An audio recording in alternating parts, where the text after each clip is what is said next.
Bonjour à tous, j'espère que vous allez bien. Aujourd'hui, j'ai décidé de vous proposer une petite vidéo dans laquelle je vais vous montrer comment réaliser des fleurs simples à l'aquarelle.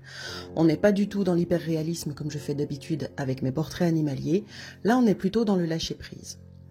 Donc, j'ai mon pinceau Craftamo numéro 8. Je travaille sur du papier canson, 100% cellulose et non pas coton, et donc j'y reviendrai pendant la vidéo parce que ça change quand même un petit peu les choses. Et je travaille avec des aquarelles, principalement de chez Winsor & Newton professionnelles. On va commencer par une rose, et j'ai décidé de la faire de couleur un peu corail, donc je mélange un rose permanent avec un jaune Winsor citron, tout simplement. Et ça me donne la couleur que vous avez sur la gauche.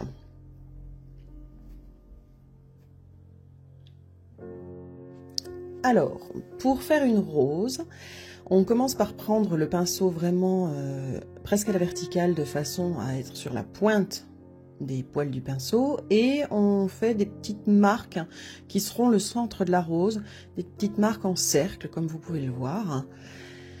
Et ensuite, si votre fleur pointe vers la gauche, alors vous laisserez peu de gros pétales vers la gauche, vous les mettrez principalement sur la droite.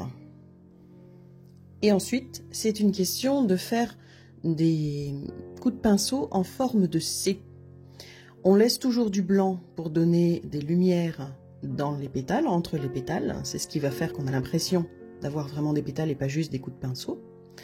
Et on pense toujours à avoir beaucoup d'eau dans son pinceau, parce que c'est grâce à ça qu'on va pouvoir venir retravailler après. En particulier, comme je le disais, sur du papier 100% cellulose, il faut vraiment penser à avoir de l'eau. Avec du coton, ça se travaillera beaucoup plus facilement, en fait, parce que le coton n'absorbe pas aussi rapidement que la cellulose. Et puis là, eh bien après, on va venir remettre un petit peu de peinture plus concentrée au centre. Toujours en pensant à bien avoir de l'eau sur son pinceau. Et enfin, parce que souvent les roses ont deux couleurs, en particulier au centre, on va revenir mettre un petit peu de rose permanent, vraiment juste au centre. Et on va laisser tout simplement la peinture diffuser. Et voilà, notre rose est terminée. Alors, dans le même ordre d'idée, on peut aussi venir faire un bouton de rose. Le principe est le même. On charge son pinceau en peinture et on commence par le centre de notre bouton de rose, l'endroit qui est le plus fermé.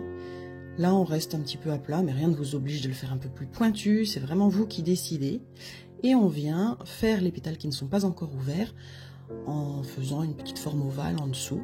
On vient vraiment suggérer les formes et contours de notre bouton de rose. Là encore, on rajoute un petit peu de rose permanent, puisque en fait, c'est la même couleur que notre rose précédente, donc le centre est le même. Et on laisse diffuser. À présent, on va passer à une fleur type anémone, avec des pétales ouverts, et le plus simple, c'est de faire pointer votre pinceau vers l'intérieur de la fleur. Et ensuite, c'est tout simple, on pose le pinceau, on tire et on relâche. Et on fait ça juste à côté, 2 ou 3 fois, pour que le pinceau puisse créer l'illusion de notre pétale. Attention à toujours bien garder de l'eau dans votre pinceau. Et on recommence. À vous de voir comment vous voulez installer vos pétales. Si les pétales ne sont pas parfaits, qu'ils sont un petit peu dentelés, un petit peu abîmé, c'est pas gênant, c'est la nature, c'est comme ça.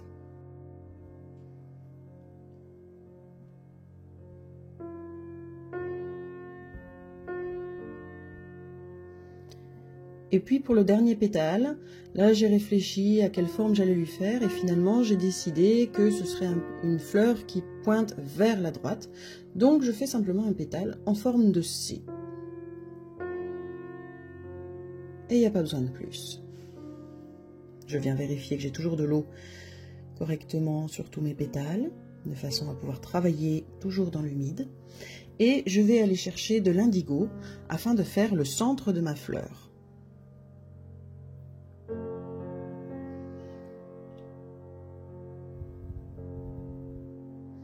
Et c'est là où j'aurais dû m'arrêter, en fait. Parce que comme vous pouvez le voir, je suis en train de créer une grosse flaque de peinture au centre, qui, quand elle va diffuser, va complètement recouvrir ma peinture rose. Et donc là, en fait, j'aurais dû m'arrêter plus tôt. Je vais essayer de récupérer ça, mais en fait, ça marche pas très bien.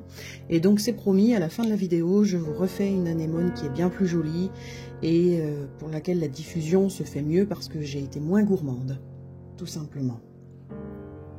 Mais ça sert aussi à ça, on pratique, on fait des erreurs, c'est pas grave, on recommence, c'est pas la fin du monde non plus.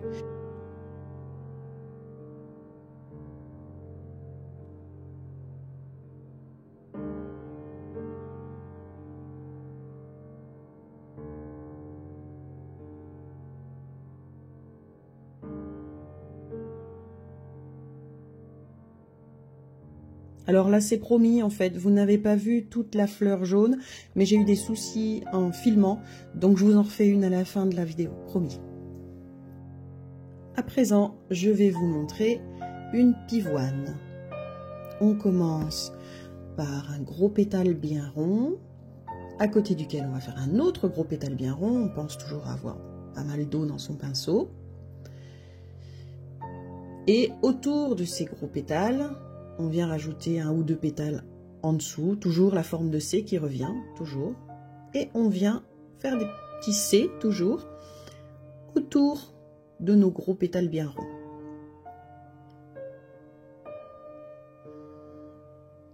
C'est comme si on voyait la pivoine de côté, si vous voulez. Elle n'est pas encore complètement ouverte. Et au centre, avec la pointe du pinceau, on vient de faire des petits zigouigouis. On vient rajouter un peu de peinture plus concentrée, parce que c'est toujours au centre de la fleur que c'est le plus foncé.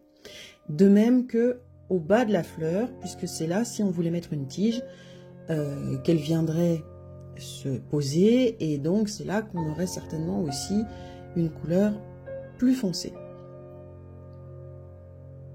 Tant qu'on est dans l'humide, on peut revenir travailler, il n'y a pas de problème. Là, vous voyez, c'est moins humide.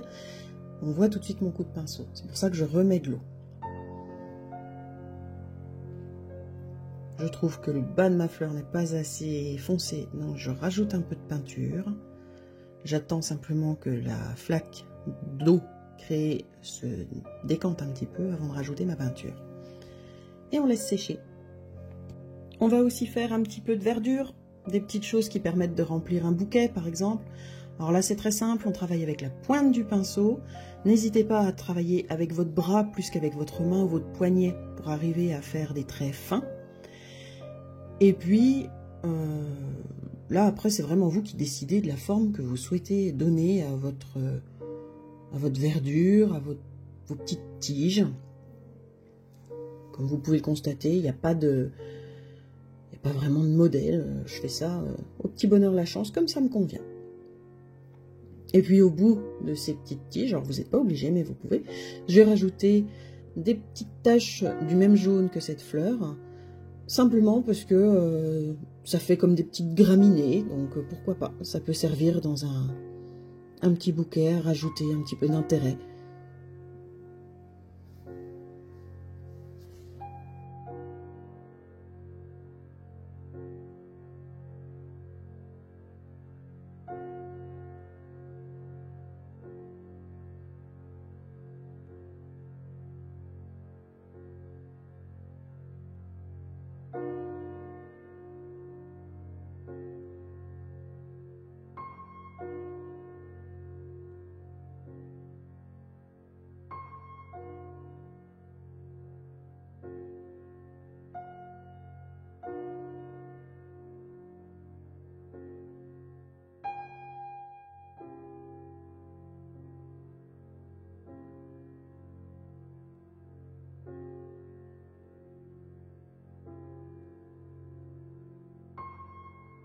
Et puis n'oubliez pas qu'on peut aussi faire des feuilles, bien évidemment. Un petit mélange de verre de vessie et de verre olive, de chez Winsor & Newton toujours. Comme vous pouvez le constater, faire des feuilles à l'aquarelle, des feuilles simples, c'est très facile. On pose le pinceau, on tire et on soulève. Et la feuille est faite. Pensez à garder toujours de l'eau dans votre pinceau, c'est vraiment le maître mot. Et ensuite, vous installez vos feuilles comme il vous plaît.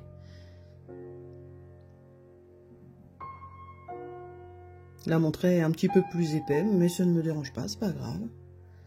On peut le faire dans un sens ou dans l'autre, évidemment. Et là, vous allez voir, voilà, j'ai dépassé un petit peu sur la feuille qui était déjà existante, c'est pas grave. Avec mon pinceau qui a encore de la couleur et de l'eau, je vais venir récupérer ça sans aucun souci et ça ne se voit plus. De vous refaire la fleur jaune parce qu'elle avait été mal filmée, donc je vais reprendre la même couleur, c'est un jaune citron de chez Winsor & Newton et le jaune indien de chez Winsor & Newton toujours. Je mélange tout ça, je pense avoir pas mal d'eau dans mon mélange. Et c'est parti.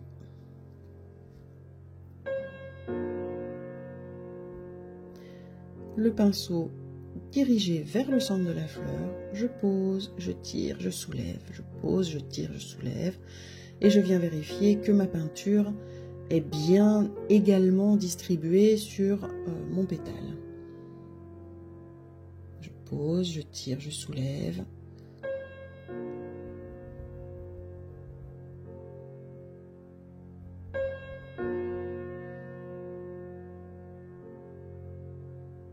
Finalement, cette fleur aura 5 pétales et non pas 4 comme dans la première, mais c'est pas grave, c'est encore une fois vous qui décidez. Le tout, c'est de vous faire plaisir et que vous trouviez ça joli. N'hésitez pas à tourner votre feuille hein, si vous êtes un petit peu inconfortable dans la façon de peindre. Là, c'est pour les besoins de la vidéo que je n'ai pas tourné ma feuille, mais sinon, vous inquiétez pas, je la tourne.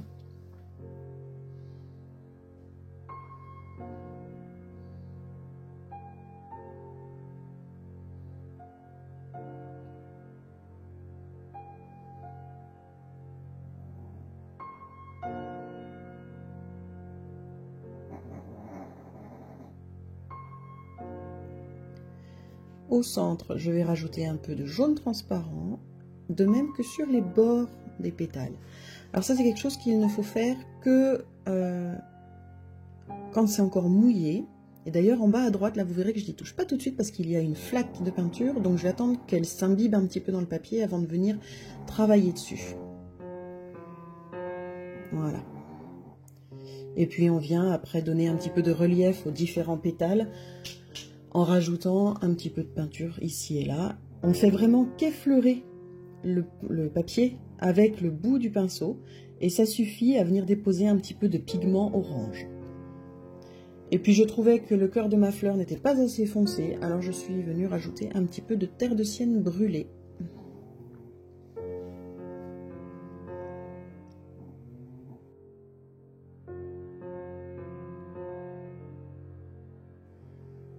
Un petit peu plus concentré. Et je trouve finalement que cette fleur est encore plus jolie que la première. Enfin, je vous l'avais promis, je vous remontre l'anémone du dessus, l'anémone rose. Donc, encore une fois, le principe est le même au niveau de la fabrication, si j'ose dire, des pétales. On pense à bien avoir de l'eau dans son pinceau, on tire, on pose, on tire et on revient. S'il y a un petit peu de blanc, c'est pas gênant.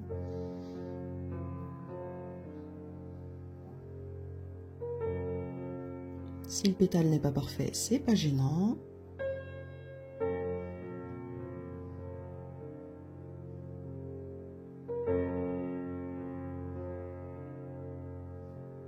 Vérifiez bien toujours que tout est bien uniformément mouillé de façon à pouvoir retravailler après et que les diffusions de peinture se fassent bien.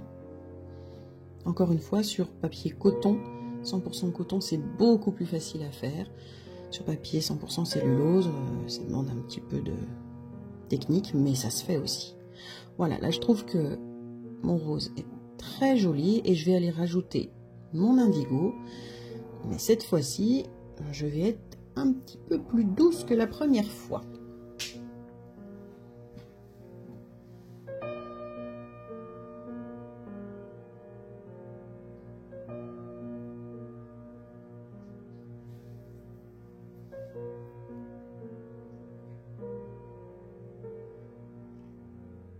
Je pars de l'extérieur pour aller vers le centre. de façon à ce que la petite goutte de peinture qui reste soit diffusée vers le centre et non pas vers l'extérieur. Là, je trouve que j'en ai même un petit peu trop, donc je viens avec juste un pinceau humide, sans couleur, en enlever, et je vais juste rajouter un petit peu d'indigo au centre, et rien de plus.